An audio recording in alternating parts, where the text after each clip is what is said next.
Hello and welcome to Smaulgld's Moronica this week for the week ended February 24th, 2018.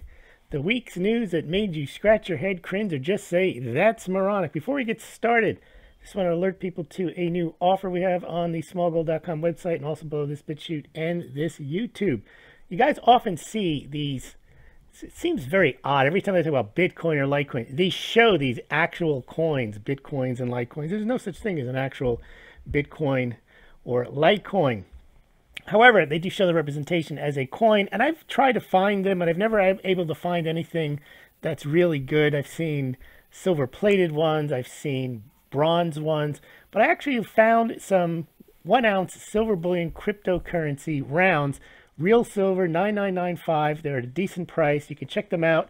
Smaulgld gets a small commission if you do buy them, but if you are a crypto and silver bug, this is one way of, well, they're good conversation pieces. There's a Litecoin round, a Bitcoin one, an Ethereum, Monero, Zcash, Ripple, and NEO silver round. So check them out. It's not an investment advice to buy silver or cryptocurrencies, but at least you'll have something that can show a physical representation of your favorite cryptocurrency. All right, let's get to the week in Moronica. We've got some funny stuff here. We're going to finish off with a blast from the Bernie Sanders past, but let's get to what happened during the week. He's in the news again too, so he managed to make Moronica this week. Well, first of all, why not pay more?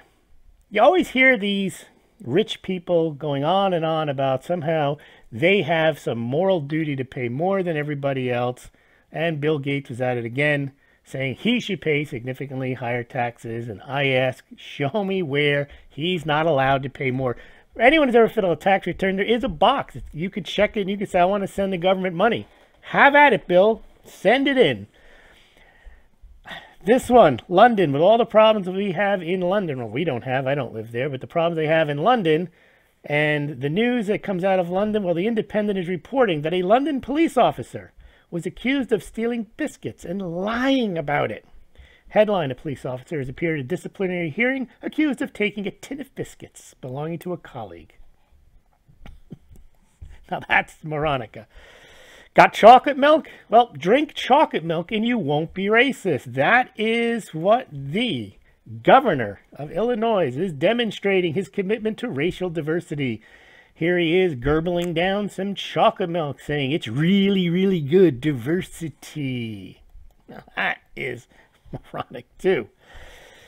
Do something about Russia. Defend our country. Defend our democracy. We hear this all the time. Our democracy is under threat. And it's generally under threat from things that really are not a threat, like Russian trolling. Well, here's a guy getting unhinged. It's been 24 hours since 13 Russians have been indicted for interfering in our elections. These 13 Russians are gone. They haven't been in the country for years. There's no intention of ever prosecuting them. They didn't act on behalf of the Russian government. And this guy says, and still not a peep out of our guilty beep president condemning them or defending our country. Yes. We are under threat. Now, this gets worse. This guy's just writing a tweet. Okay, he's entitled to write a tweet. He's upset at the president. The president's not doing anything. He hasn't bombed Russia yet. Hasn't made an attack because of Russian trolling. But you can see there's a lot of people saying this kind of thing, that this was such a huge deal that Trump needs to take action. But we're going to see a guy who actually wrote an editorial. But we'll hold that Moronica for a bit. We've got this big piece of Moronica, Michael Moore, to talk about. Now, Michael Moore was leading the resistance back in November after Trump was elected. He was out there at a protest, not my president.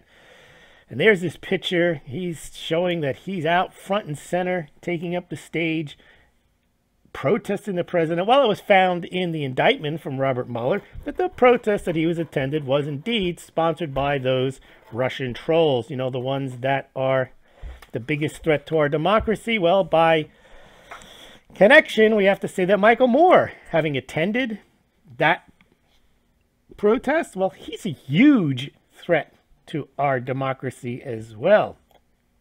We should check whether his play that lasted about 6 days on Broadway was financed by the Russians too. Unbacked currencies are risky. Now there's a genius statement. So Congress sets sights on federal cryptocurrency rules, not a ban.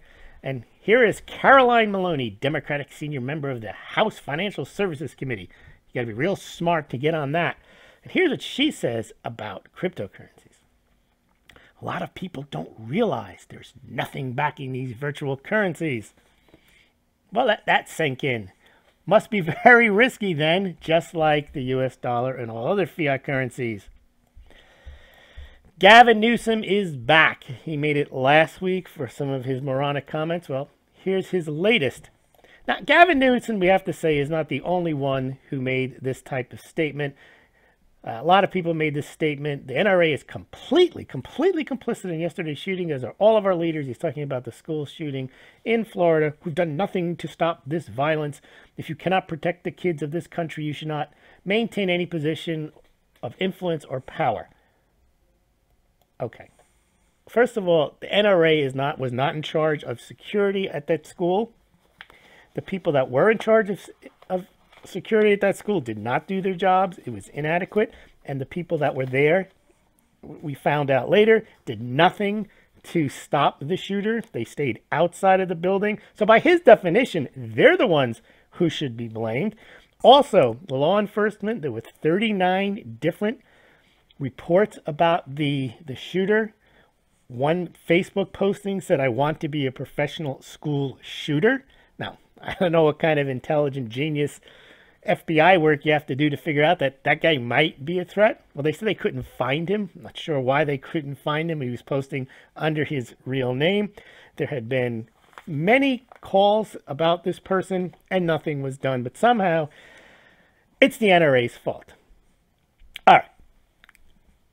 This is my favorite Moronica of the week, or one of my favorites. Trudeau visits India, culturally appropriates, and makes a dancing jackass of himself. Last week, or 2 weeks ago, Trudeau made a Moronica by talking about people kind instead of humankind. Well, here he is, staged, getting off the plane, and he's decided to attire his family in Indian garb and to get off the plane and to make some type of stereotypical Indian gesture.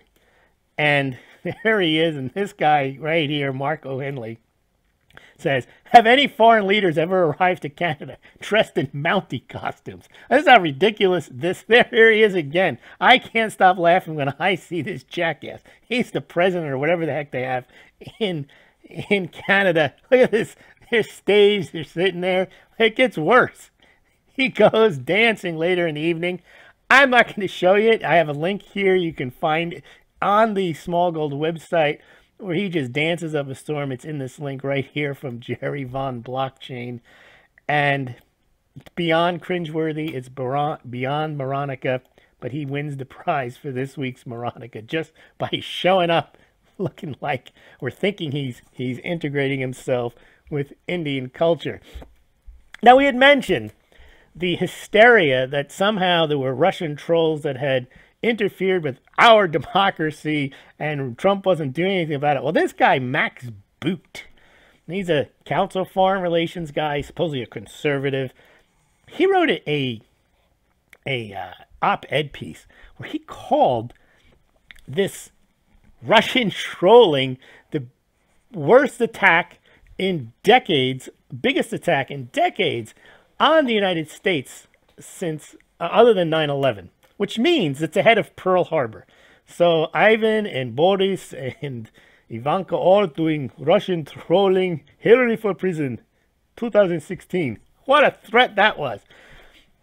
He even got a little testy with some of the people. I mean, yeah, Russian internet trolling was worse than when the British burned down the White House in 1814. Who is this guy kidding? They're expecting people to believe that Russian trolls on the internet spending money on fake ads was the biggest attack on our democracy, especially when they believe the indictment, which says it had no effect anyway.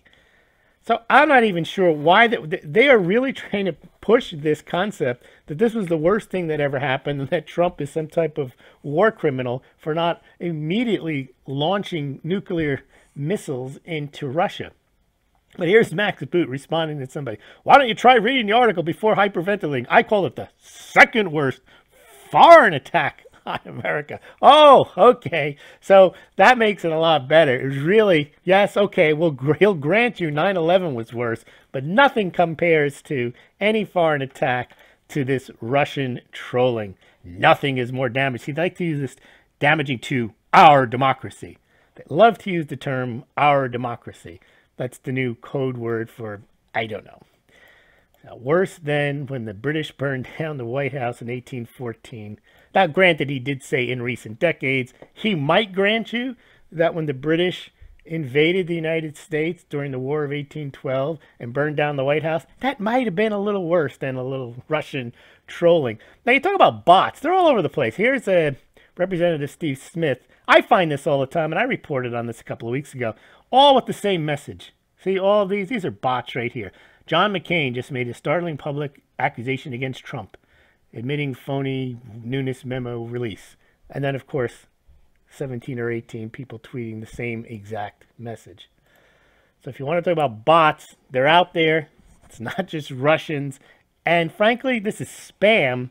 This isn't really a threat to our democracy. It's just a nuisance. Studies show. Now here's another. I love when studies show something. Somebody does a study. It involves a lot of people, a lot of money, and they come up with an obvious conclusion. Retail investors would bear the brunt of a cryptocurrency market collapse. Yeah, because retail investors own most of the Bitcoin, Litecoin, and so on. That's like a meteorologist saying, Florida residents to bear the brunt of the incoming hurricane, Alaska to be spared.